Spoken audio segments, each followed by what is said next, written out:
Boa noite a todos. Que a paz de Jesus recaia em nossos corações. É uma grande alegria estar na noite de hoje, principalmente depois de uma chuva, né? Como a chuva é importante. Nós realmente passamos a sentir falta das coisas quando elas realmente desaparecem de nossas existências. E alguns dias, alguns meses, algumas semanas sem chuva realmente foi suficiente para deixar muita gente preocupada. Na lição da noite, nós vamos falar sobre um tema importante. Aliás, esse capítulo inteiro do Evangelho é um capítulo muito importante, porque ele mexe com os nossos vícios, ele mexe com os nossos defeitos e mexe também com aquilo que de mais belo nós temos dentro de nós, que são nossas virtudes. Então é um capítulo que realmente merece ser lido, estudado, relido, né? Ao chegar em casa, rever as páginas, as palavras. É um capítulo muito interessante.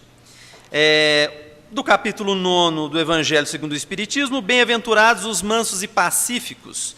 E tem 8, obediência e resignação. Ela é uma mensagem de autoria do espírito de Lázaro.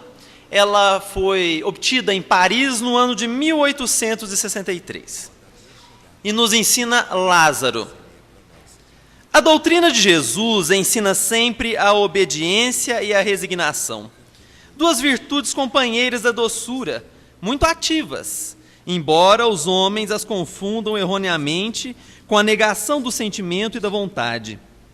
A obediência é o consentimento da razão. A resignação é o consentimento do coração. Ambas são forças ativas porque levam o fardo das provas que a revolta insensata deixa cair.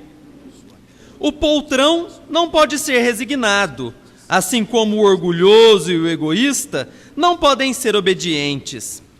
Jesus foi a encarnação dessas virtudes desprezadas pela antiguidade materialista.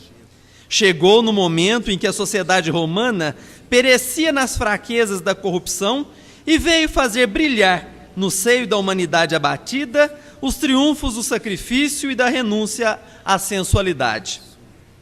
Cada época é assim marcada pelo cunho da virtude ou do vício que a devem salvar ou perder.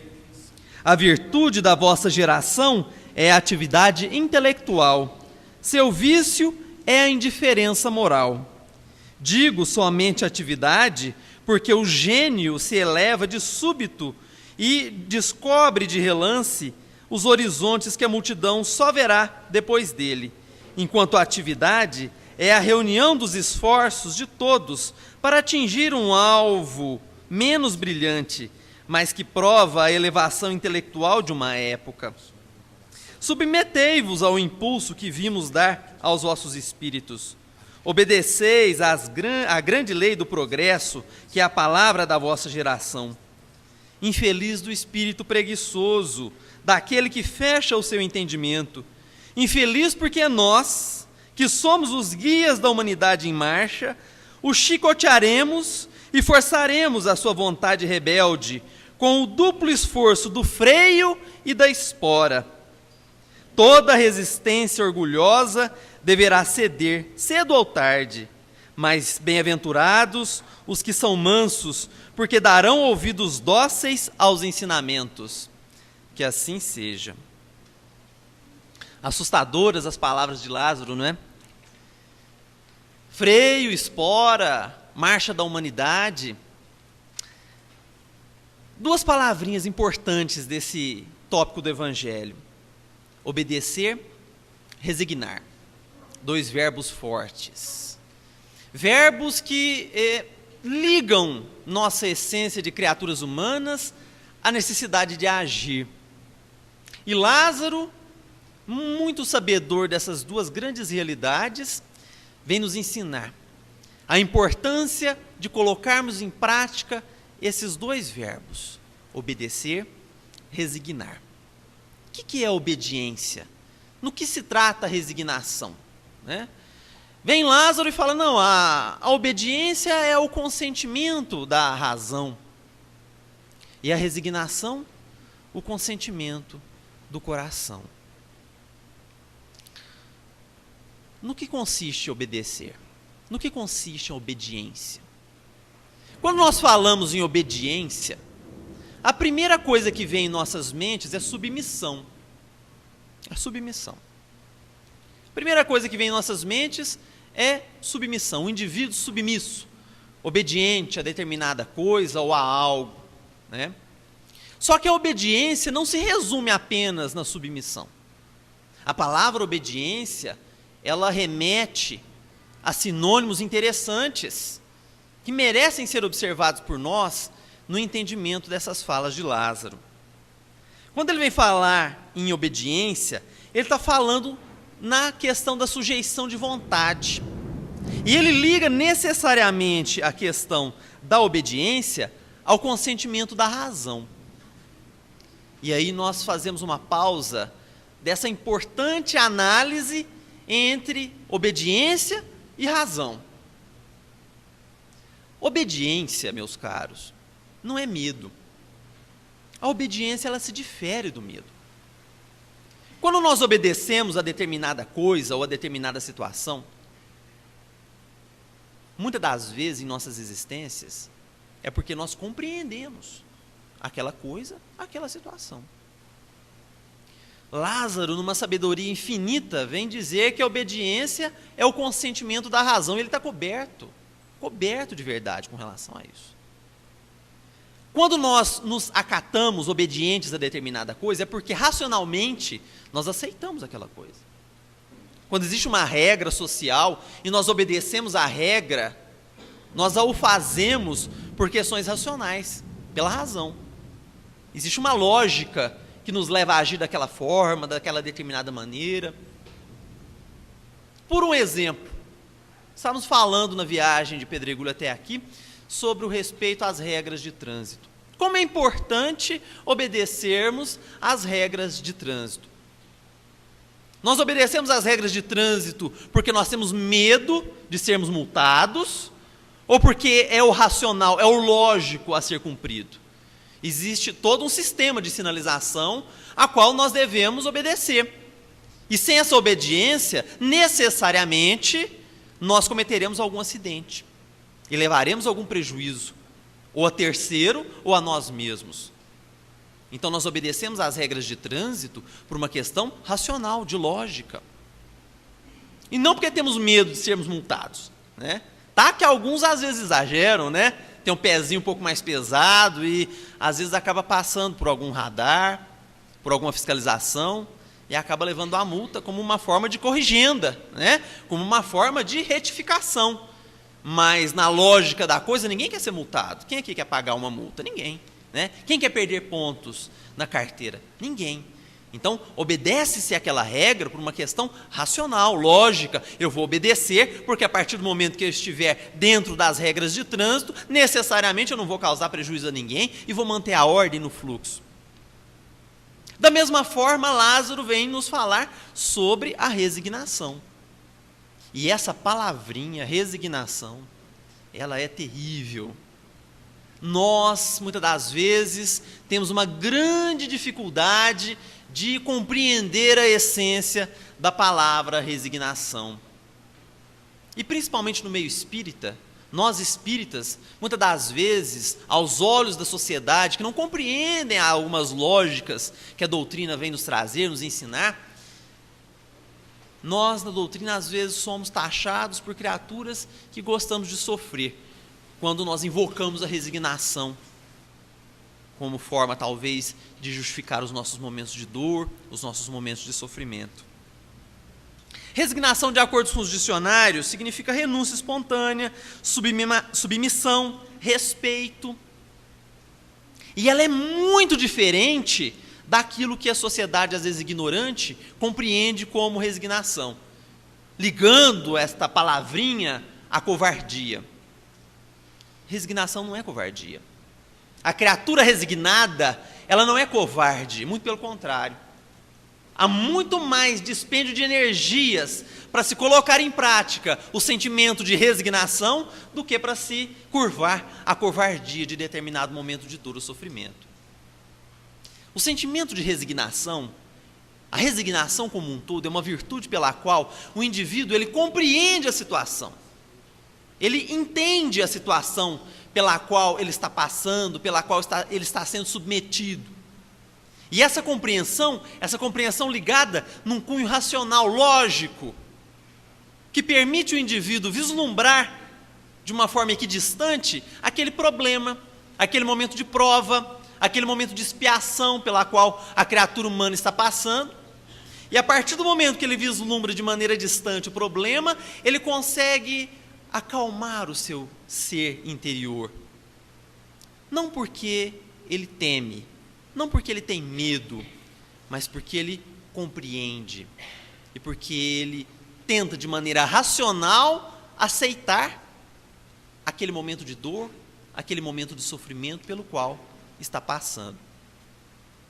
Esse processo de aceitação dos momentos de prova, dos momentos de expiação pelos quais nós passamos no dia a dia, ele é um processo muito delicado. Porque enquanto a dor está sendo na pele do outro, enquanto o sofrimento está ocorrendo na vida do outro, é mais fácil, de nossa parte, compreender e até mesmo em determinadas circunstâncias, auxiliar o outro a buscar a solução do problema. Mas e quando o momento de dor e sofrimento é nosso? E quando o momento de dor e sofrimento bate em nossas portas, atinge nossas vidas? Se nós não tivermos bom senso, se nós não tivermos paz de espírito suficiente, se nós não cultivarmos essa virtude importantíssima chamada resignação, dificilmente nós passaremos por aquele momento de desespero, de dor e sofrimento, sem às vezes cometermos mais e talvez maiores erros. Quando vem o espírito de Lázaro e fala, olha, a resignação, ela é o consentimento do coração, ele quer nos ensinar a cultivar no nosso coração essa grande virtude, resignação, que nada mais é do que submissão. E quando nós buscamos no dicionário a palavra submissão, nós chegamos à conclusão que submissão não é covardia, que submissão não é fugir do problema, que submissão não é desaparecer e largar o problema acontecendo. Não.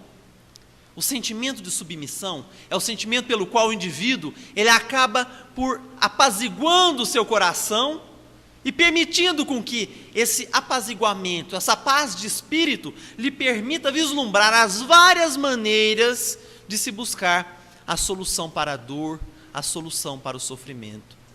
Daí Lázaro conceituar a resignação como sendo o consentimento do coração. O indivíduo, ele compreende aquele momento de dor e sofrimento, ele estuda as maneiras de aliviar aquele momento de dor e sofrimento, e mais, ele não fica parado, de braços cruzados, reclamando pela queda ocorrida.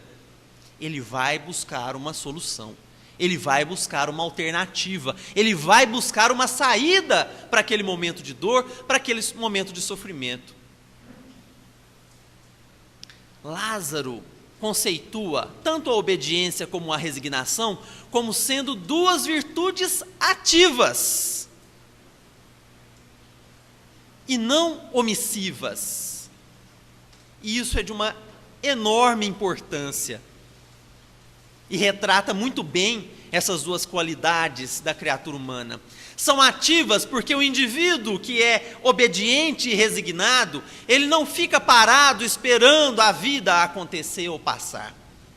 O indivíduo que é obediente e resignado, ele busca a solução do problema, ele busca amenizar a dor, ele busca amenizar o sofrimento. E Lázaro nos ensina mais, que essas duas virtudes, elas são ligadas à grande virtude da doçura, e elas andam juntas com essa virtude da doçura, virtude essa que todos nós possuímos, muitas das vezes guardadinha dentro do nosso ser, às vezes até trancada, muito bem trancada no cofre do nosso eu interior, e que retrata essa virtude da doçura, a brandura, a serenidade. E para fechar com chave de ouro, Lázaro vem e fala que eram virtudes que nós deveríamos retratar, buscar na figura do Cristo. Cristo que chegou aqui na terra num momento delicado, onde a sociedade romana estava passando por uma série de questionamentos. E aí passamos a avaliar. Lázaro viveu tudo isso na pele. Em algumas pesquisas realizadas, eu consegui concluir, através da fala do próprio Divaldo Pereira Franco, que esse espírito de Lázaro, autor dessa mensagem do Evangelho, é o mesmo Lázaro da época do Cristo. Aquele irmão de Maria e de Marta, que foi curado pelo Mestre, e que sofreu todas as agruras que a sociedade da época era capaz de impor. Porque o pobre, o aleijado, o cego, o doente, eram excluídos da sociedade. Não só da sociedade do povo hebreu, mas principalmente pela sociedade romana, que absurdamente possuía algumas regras estranhas, e que talvez regras essas que realmente levaram o povo romano à total desestruturação. Interessante Lázaro vir e dizer que a passagem do Mestre pela terra foi importante para nos ensinar a colocar em prática algumas virtudes, dentre elas a obediência e a resignação. Porque o povo romano não era resignado, não tinha obediência com doçura no coração, e muito menos cultivava doçura nas suas práticas. Observando a época do Mestre, qual que era o passatempo da sociedade romana? Se não observar cristãos sendo praticamente destruídos em plena arena, nos finais de semana. Hoje, no sábado e domingo, nossas famílias se reúnem, né? Queremos às vezes passear, né? Vamos para a praça, vamos no shopping, né? E o passatempo da sociedade romana da época do Mestre era se reunir nas arenas para verem pessoas sendo sacrificadas. E vem o Mestre trazendo uma série de ensinamentos, dentre eles o cultivo do amor, o cultivo da paciência, o cultivo da doçura, nos recomendando a prática da obediência, da resignação. Por quê? São sentimentos pelos quais tornam a criatura humana mais doce, tornam a criatura humana mais equilibrada, tornam a criatura humana com aquilo que todos nós buscamos, paz de espírito. Quem de nós hoje não busca paz de espírito?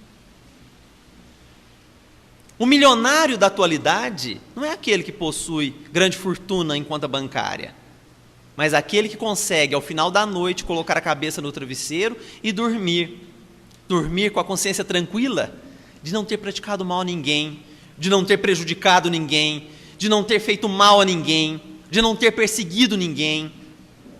E nós, sociedade, às vezes nos perdemos nesse influxo de consumismo, de materialismo. Lázaro vem e fala que o defeito da sociedade da época era realmente deixar passar. E o defeito de nossa sociedade atual? Qual é? Se não talvez o mesmo, a omissão. Permitimos com que a vida transcorra debaixo de nossos narizes, sem sequer observar a realidade em torno dela. Quem de nós acorda pela manhã, agradece o Criador pela noite bem dormida, né? E vai trabalhar e pelo caminho começa a observar as árvores pelo derredor, as plantas que brotam, as flores que estão surgindo. Nós não temos tempo para nada. Não temos tempo para nós mesmos, não temos tempo para nossos familiares. E a sociedade moderna hoje padece de desequilíbrio que ela própria causou, pelo excesso de todos os gêneros, principalmente pelo consumismo desenfreado, reflexo do materialismo, que nos afasta cada vez mais do sentimento de doçura e que nos dificulta compreender como colocar em prática a obediência, a resignação e tantas outras virtudes, a paciência, a modéstia, a calma. Quando nós mudamos a forma de pensar e começamos a trabalhar de maneira a eliminar vagarosamente os sentimentos negativos que possuímos, e Lázaro veio nos alertar com relação a isso. Cuidado com o sentimento de orgulho e de egoísmo. São sentimentos perniciosos, prejudiciais, dificultam a compreensão da realidade, nos impedem de enxergar a verdade ao nosso derredor. E que jeito conseguimos colocar em prática o sentimento de obediência e de resignação quando nós permitimos ainda que o sentimento de orgulho norteie nossas decisões? Quando na hora do vamos ver, na hora da decisão definitiva, ao invés de pensarmos de maneira equilibrada, permitimos com que o orgulho passe na frente e decida por nós. E o orgulho, sentimento pelo qual nós nos achamos melhores do que os nossos semelhantes, é péssimo conselheiro, principalmente quando nós ficamos na dúvida. Ele é péssimo conselheiro. Quando ele responde por nós, nós acabamos cometendo atos pelos quais, com certeza, mais cedo ou mais tarde, iremos nos arrepender. E é a esse alerta que Lázaro vem chamar nossas atenções. Cuidado com o sentimento de orgulho, cuidado com o sentimento de egoísmo. Ele vem e fala que a criatura obediente jamais se tornará orgulhosa e egoísta, dizendo que o orgulhoso e o egoísta jamais conseguirá colocar em prática o sentimento de obediência. Por quê? Porque o indivíduo orgulhoso e egoísta, ele se acha maior e acha que o universo deve girar em torno de si. Já viu algum orgulhoso abaixar sua cabeça e aceitar de maneira pacífica determinada regra, sem questionar, sem contestar? Dificilmente. O orgulhoso tem uma grande dificuldade de obedecer regras normais, naturais, quiçá regras morais. Emmanuel nos ensina que o orgulho funciona como uma doença da visão, nos impede de enxergar a nossa realidade. É como se fosse uma miopia, como se fosse uma catarata, que nos impede de enxergar a verdade ao nosso derredor. Já viu um indivíduo portador de excesso de orgulho aceitar determinada aprovação que lhe bate à porta? De maneira alguma. Ele sempre buscará alguém para jogar a culpa. Sempre. Porque jamais o orgulhoso erra. E quando ele não acha alguém em torno do seu círculo social para culpar, e não acha respostas pelos seus momentos de dor e sofrimento, o que acontece? Ele começa a culpar a providência divina. Deus está me fazendo sofrer. Deus está me prejudicando. Deus está me impondo sofrimento. E tem uma mega dificuldade de enxergar a verdade. Tem uma grande dificuldade de descobrir que se hoje ele sofre, é porque ontem ele plantou aquele sofrimento. Que se hoje a colheita dele é de dor e sofrimento, é porque ontem ele semeou sementes de dor e sofrimento. E se não foi nessa existência, foi em outras. E aí ele bate no peito. De maneira nenhuma eu errei. É Deus que está me impondo dor. É Deus que está me impondo sofrimento. Grande engano nosso.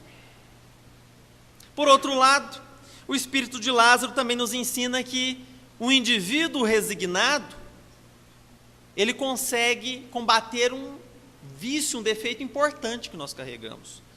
E vem e diz: O poltrão jamais será resignado. O que é poltrão? Covarde.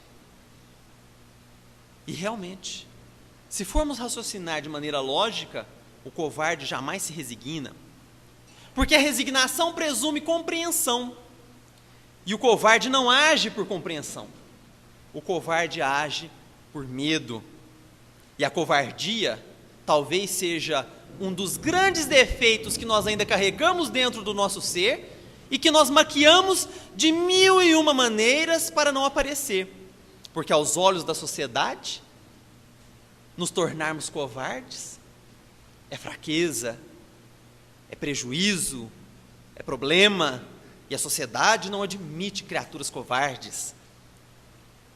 E por não aceitarmos o sentimento de covardia dentro do nosso coração, é que temos uma grande dificuldade de compreender grandes momentos de dor e sofrimento pelos quais nós passamos. É interessante, meus caros, a criatura que se torna covarde, ele tem problema para se analisar, para se aceitar do jeito que é, para acatar as suas qualidades e os seus defeitos do jeito que são. E se há algo que entrava o processo de transformação moral de qualquer um de nós, criaturas humanas, é justamente não aceitarmos o que realmente somos. Se há algo que entrava o processo de transformação moral, o processo de reforma íntima de cada um de nós, criaturas humanas, é não nos aceitarmos do jeito que somos. A partir do momento que nós, criaturas humanas, começamos a desenvolver aquela viagem interior, mergulhando no íntimo do nosso ser, procurando quais são os nossos vícios, quais são os nossos defeitos e também quais são as nossas virtudes, porque nós também possuímos virtudes, e é bom que se diga todas elas. Tá bom que muitas em estágio de semente, mas todas elas. Quando o indivíduo faz essa viagem interior e localiza os seus problemas, os seus vícios e seus defeitos e não os aceita, dificilmente ele conseguirá empreender dentro do seu eu essa transformação moral, essa reforma íntima. Segundo o espírito de Hamed, na sua famosa obra Renovando Atitudes, não tem como a criatura humana se transformar moralmente se o indivíduo não se aceitar do jeito que é. É simplesmente colocar em prática os ensinamentos do mestre. Ame ao próximo como a si mesmo. Que jeito que eu vou amar o meu semelhante se eu não consigo me amar? Que jeito que eu vou me amar se eu não me aceito do jeito que sou? Que jeito que eu vou eliminar o sentimento de orgulho, de egoísmo, de inveja, de maledicência dentro do meu ser, se eu não me aceito orgulhoso, egoísta, invejoso, maledicente? Dificilmente conseguirei empreender a reforma íntima sem localizar esses problemas internos e sem os reconhecer e sem os aceitar. Portanto, o poltrão, o covarde, jamais será resignado, porque ele prefere acatar o problema com a sua covardia, mais por medo do que por aceitação, por compreensão. E o grande ensinamento que Lázaro vem nos trazer na noite de hoje é justamente esse. Provas e expiações são momentos pelos quais todos nós, criaturas humanas, encarnadas aqui na Terra, e as desencarnadas que vivem no orbe terrestre e que vão por aqui encarnar, vão passar. Dor, dificuldade, problemas, ninguém aqui vive sem problemas. Os problemas fazem parte de nossa existência. São processos de aprendizado pelos quais nós ainda carecemos passar. E que o universo, de maneira muito gentil, nos traz como forma de aprendizado.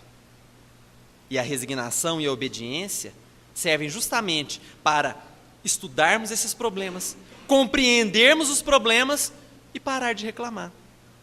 Se há algo que faz com que a criatura humana perca uma existência inteira, são as nossas reclamações. Como as reclamações nos trazem grandes prejuízos espirituais. Quando nós reclamamos, meus caros, nós somos qual crianças que estão ali aprendendo a andar. Já viu aquele bebezinho, aquela criancinha que está ali ensaiando os primeiros passos para a caminhada? Ele cai, o que ele faz? Ele chora. Nós, criaturas humanas, fazemos exatamente a mesma coisa quando passamos por momentos de dor e de sofrimento em nossas vidas. Muitas das vezes, caímos sentados no chão, choramos como crianças e não usamos a nossa razão, não usamos o nosso coração para buscar a saída daquele momento de dor e daquele momento de sofrimento. E às vezes passamos uma vida inteira caídos, sentadinhos no chão, chorando e reclamando de tudo e reclamando de todos. Como se isso, o processo de reclamação, fosse a solução de nossos problemas. Tal qual a criança mimada, que tropeça, cai e fica chorando, esperando a mamãe vir levantá-la. Devemos mudar a nossa ação. Devemos mudar a nossa razão e trabalhar no sentido de compreender os nossos momentos de provas, compreender os nossos momentos de expiação e lutar para que esses momentos possam passar o mais rápido possível, porém compreendendo de maneira racional e aceitando o aprendizado. O aluno que aprende não repete de ano. Isso é um princípio lógico, presente nas leis naturais. E essa grande lição que Lázaro nos traz na noite de hoje é justamente para que possamos refletir sobre a lei de causas e efeitos. Como a lei de causas e efeitos age direta e incisivamente em nossas existências. Como a lei de causas e efeitos é capaz de nos afetar diretamente em nossas vidas. Tudo aquilo que nós plantarmos, teremos que colher. Isso é uma lei universal. E ultimamente, temos semeado sementes de discórdia em nossas vidas. Temos semeado sementes de ódio, de rancor, de orgulho, de egoísmo, de inveja, de maledicência. É hora de pararmos de usar a sementeira negativa em nossas vidas. É hora de mudarmos a maneira de pensar e elevar o pensamento à providência divina, pedindo forças ao Criador para podermos explorar o que temos de melhor dentro de nosso ser. E de que maneira realizamos isso? Através do bom combate, como nos ensinava Paulo de Tarso. Combater nós mesmos, combater o nosso orgulho, combater o nosso egoísmo, combater os vícios e defeitos que possuímos em nosso ser, para que com esse combate possamos permitir que as virtudes, todas elas que carregamos dentro do nosso eu, possam desabrochar, possam crescer, possam florescer. Quem elimina vícios e defeitos, abre o campo para que as virtudes possam crescer. E quem permite com que as virtudes desabrocham dentro do seu próprio eu, somente conseguirá colher sementes de virtude, frutos de virtude, sementeiras de virtude. Nós temos a paciência dentro de nós não as exercitamos. Nós temos a tolerância dentro do nosso ser, nós somente esquecemos às vezes de colocá-la em prática. Nós temos a resignação e a obediência, porque nós somos criaturas inteligentes, somente às vezes esquecemos de usar essa inteligência. Nós temos a tolerância. Como a tolerância tem sido falada nos últimos tempos, sociedades que não se toleram, famílias que não se suportam, nós somente às vezes deixamos de lado esse importante sentimento de tolerância. O que é preciso fazer, meus caros? Agir. Agir, agir, agir. Não há outra maneira. É somente através da ação voltada na prática do bem, da ação voltada na prática de amor, que conseguiremos combater os vícios e defeitos que carregamos dentro do ser. Somente através do fazer conseguiremos enfrentar a nós mesmos, eliminando de nós os problemas que carregamos ao longo de séculos e séculos, mas que a partir do momento que abrimos os nossos corações para que esses problemas sejam solucionados, o universo dá um jeito de nos auxiliar. A providência divina, através de toda essa espiritualidade maior, dá um jeito de nos amparar. Quem de nós, no momento de dor, que elevou o pensamento a Deus, não foi atendido? Às vezes, a providência divina age de diversas maneiras. Às vezes é o parente que está ali puxando a nossa calça para que chame nossa atenção. Às vezes é uma criança na sociedade que está ali, nos mostrando que a vida é bela. Às vezes é alguém em pior situação que a nossa, nos demonstrando que nossos problemas, nossas dores, nossos sofrimentos são tão pequeninos e reclamamos por tão pouco. Em todo o Evangelho segundo o Espiritismo existe uma palavrinha importantíssima que aparece em todos os capítulos. Essa palavra se chama caridade. Quando a espiritualidade maior nos concita a praticar a caridade, a espiritualidade está nos convidando a colocar de lado os nossos problemas pessoais, nossos vícios, nossos defeitos e tentar auxiliar o outro. A partir do momento que nós exercitamos o auxílio àqueles que necessitam, automaticamente parece que algo se transforma em nossas vidas. Nossos corações se abrandam e parece que nós começamos a enxergar a vida com uma visão equidistante. O problema já não é tão grande assim. Quem ajuda aquele que sofre, às vezes percebe que o seu problema é tão pequeno. Quem estende a mão para matar a fome daquele que necessita, às vezes percebe que tem tanto na vida e dá tão pouco valor. Quem às vezes para apenas emprestar os ouvidos para que alguém desabafe, percebe às vezes que é tão importante o silêncio, é tão necessário às vezes ouvir a vida ao nosso redor, que passa a analisar a vida com outros olhos.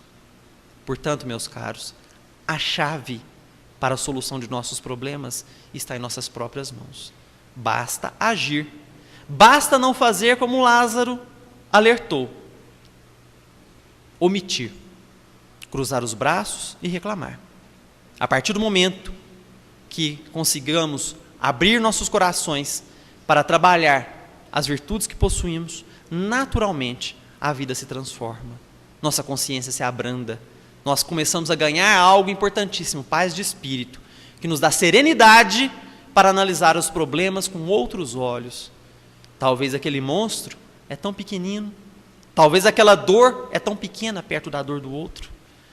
Às vezes uma depressão, às vezes um momento de sofrimento que causa uma angústia, uma tormenta, é tão passageiro perto daquele outro que está em situação tão pior do que a nossa, e enfrentando de maneira corajosa e eficaz, com força.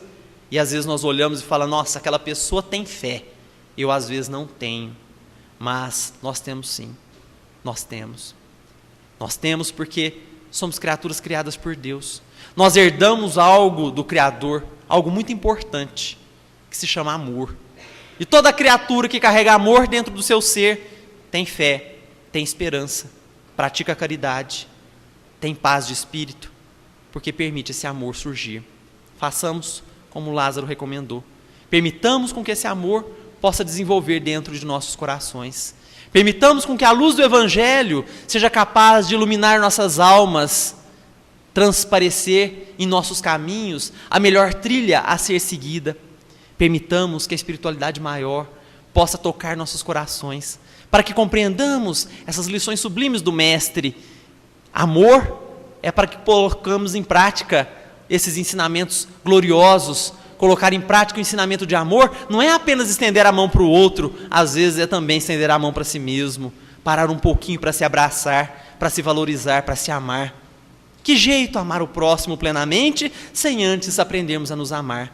Façamos esse exercício, o exercício do auto-amor, o exercício do auto-perdão, o exercício da autoajuda espiritual, ajudando a si próprio a se compreender, a se aceitar, a se amar, para que possamos estender esse sentimento para com o nosso semelhante, para que possamos estender esse sentimento para com o nosso próximo mais próximo, que são nossos familiares, às vezes mais dificultosos, para que possamos estender esse sentimento para os nossos próximos mais distantes, nossos vizinhos, a sociedade pela qual nós estamos vinculados, até aprendermos a colocar em prática o pleno do amor, que é amar o nosso próximo mais distante, a ponto de amarmos até mesmo os nossos inimigos. O dia que amarmos os nossos inimigos, aprendemos a lição, não há necessidade de repetir de ano. O dia que aprendemos a colocar em prática o amor, a ponto de amarmos até mesmo aqueles que são o nosso desafeto, não precisamos repetir a lição já foi compreendida. Poderemos então continuar a caminhada de uma outra forma, nos preocupando apenas em ajudar aqueles que se encontram na retaguarda, sofrendo pelos caminhos da dor, do orgulho, do egoísmo, da ausência de obediência, da ausência de resignação.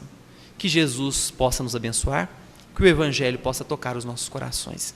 Que assim seja.